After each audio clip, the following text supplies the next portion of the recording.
2 hours ago, the chairman of the Federal Communications Commission issued a threat that legal experts are calling unconstitutional, lawmakers are calling totalitarian, and free speech advocates are calling outrageous. FCC Chair Brendan Carr warned American broadcasters that they could lose their licenses if they do not, quote, correct course on their coverage of the war in Iran. Not over obscenity, not over false emergency alerts, over news reporting the White House does not like. The message was unmistakable. Cover the war the way Trump wants, or the government will shut you down. Before we break down exactly what happened and why this might be the most dangerous government attack on press freedom in modern American history, if you appreciate this kind of analysis, hit that subscribe button and like this video so you never miss a story like this. Here is what Brendan Carr actually said. On Saturday morning, he posted on X, formerly Twitter, quote, broadcasters that are running hoaxes and news distortions, also known as the fake news, have a chance now to correct course before their license renewals come up. The law is clear. Broadcasters must operate in the public interest, and they will lose their licenses if they do not. He linked directly to a Truth Social post from President Donald Trump attacking the New York Times, the Wall Street Journal, and what Trump called other low-life papers and media for their coverage of Iranian strikes on American aircraft in Saudi Arabia. Trump's complaint was specific. 5 U.S. Air Force refueling tankers were hit at Prince Sultan Air Base. Both the Wall Street Journal and the New York Times reported the strikes. Both noted that the aircraft were damaged but not destroyed and were being repaired. Trump confirmed those facts in his own post. 4 of the 5 had virtually no damage, he wrote. None were destroyed or close to that. But Trump called the headlines intentionally misleading and accused the media of wanting the United States to lose the war. Carr, the nation's chief broadcast regulator, amplified that complaint and turned it into a direct threat.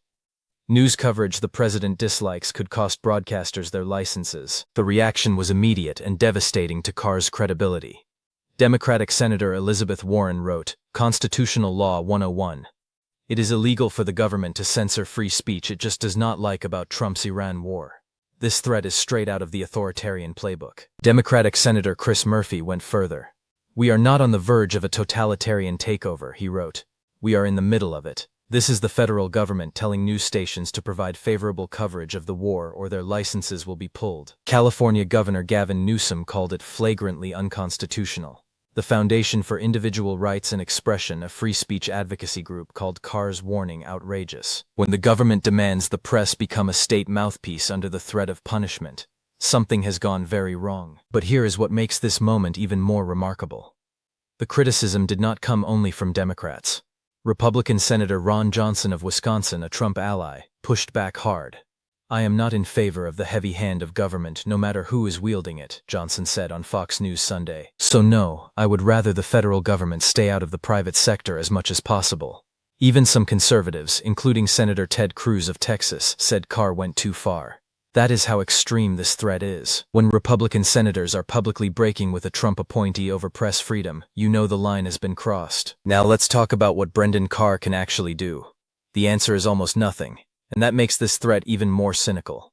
The FCC does not regulate national networks like ABC, NBC, CBS, CNN, or Fox News directly. It regulates local broadcast stations. Those stations renew their licenses every 8 years. The next round of renewals does not even begin until late 2028.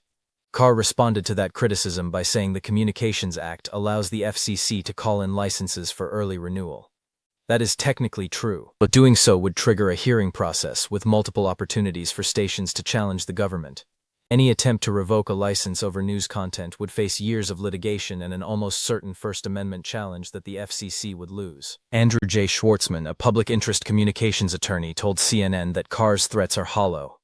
The FCC has not denied a license renewal in decades. Any government action against a licensee would cause a protracted legal battle, especially given Trump's well-documented retributive streak. A station would cite the president's public attacks and mount a First Amendment case that legal experts say would be bulletproof.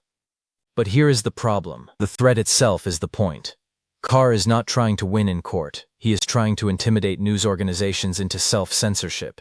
Media advocacy groups have said Carr is pressuring companies into submission, which would achieve what Trump wants without explicit government action. And it has worked before. In February, ABC brought back Jimmy Kimmel Live after pausing the show when Carr suggested local stations risk their licenses over Kimmel's comments linking Charlie Kirk's alleged killer to Trump's MAGA movement. Nexstar Media Group and Sinclair both temporarily pulled the show. They caved to pressure from a government regulator who threatened their licenses over late-night comedy.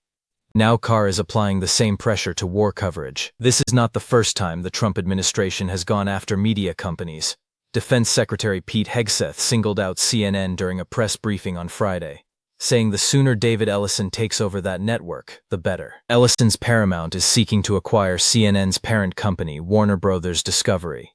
Hegseth was not commenting on a business deal. He was rooting for an ownership change that might produce friendlier coverage. Trump himself has taken credit for reshaping the American media landscape through intimidation, regulatory leverage, and policy pressure. Now facing a war with dismal polling and a muddled message, the administration is turning its fire on reporters and threatening news outlets that do not fall in line. Here is why this is so dangerous. Wartime is exactly when press freedom matters most. Governments have an incentive to control the narrative, suppress bad news, and present optimistic assessments that may not reflect reality. A free press is the only check on that power. When the FCC chairman threatens broadcasters over coverage the government does not like, he is not protecting the public interest. He is protecting the government's interest in controlling the message. The specific complaint Trump and Carr made reveals how absurd this is. 5 tankers were hit. That is a fact. They were damaged. That is a fact. They are being repaired. That is a fact. The New York Times and the Wall Street Journal reported those facts accurately. Trump's complaint was not that they lied. His complaint was that the headlines made the strikes sound worse than he wanted them to sound. That is not fake news. That is a president who wants the press to downplay bad news during a war he started. Iranian missiles hit American aircraft on foreign soil. That is significant news. Iran has the capability and willingness to strike American assets in the region. Trump wants headlines that say no big deal. Journalists reported the strikes accurately. Those are not the same story. And the government does not get to dictate which version the press tells. Carr's invocation of the public interest standard is equally dishonest. The FCC's own website says the First Amendment and the Communications Act expressly prohibit the Commission from censoring broadcast matter. Carr knows this. He said so himself in 2019. Should the government censor speech it does not like, he asked.